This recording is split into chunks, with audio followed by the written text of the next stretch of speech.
Welcome to Shai Kanish media. இன்றைக்கி நம்ம சேனலில் ஈஸியான சிம்பிளாக சட்டுன்னு செய்யக்கூடிய ஒரு சட்னி ரெசிபி தாங்க பார்க்க போகிறோம். 2 தக்காளி இந்த மாதிரி பொடி பொடியாக கட் பண்ணி எடுத்து வச்சுக்கோங்க. சின்ன வெங்காயம் ஒரு 6-7 பல், 4 காஞ்ச மிளகா, கொத்தமல்லி கீரை, கருவேப்பிலை, ஒரு துண்டு இஞ்சி, தேங்காவும் இந்த மாதிரி பொடி பொடியாக கட் பண்ணி எடுத்துக்கோங்க.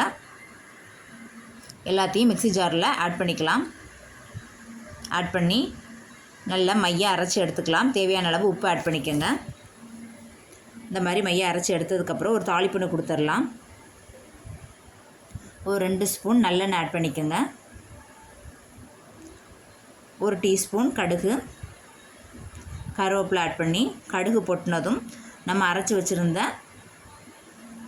தேங்காய், காஞ்ச மிளகாய், வெங்காயம் எல்லாத்தையும் இது கூட ஆட் பண்ணி ஒரு தாளிப்பு நல்ல சூடு ஏறுறது வரைக்கும் நல்லா மிக்ஸ் பண்ணி விட்டுக்கலாம். அவ்வளோதான், ஹெல்த்தியான டேஸ்டியான சிம்பிளாக சட்டுன்னு செய்யக்கூடிய ஒரு சட்னி ரெசிபி பார்த்தோம். நீங்களும் உங்கள் வீட்டில் ட்ரை பண்ணி பாருங்கள்.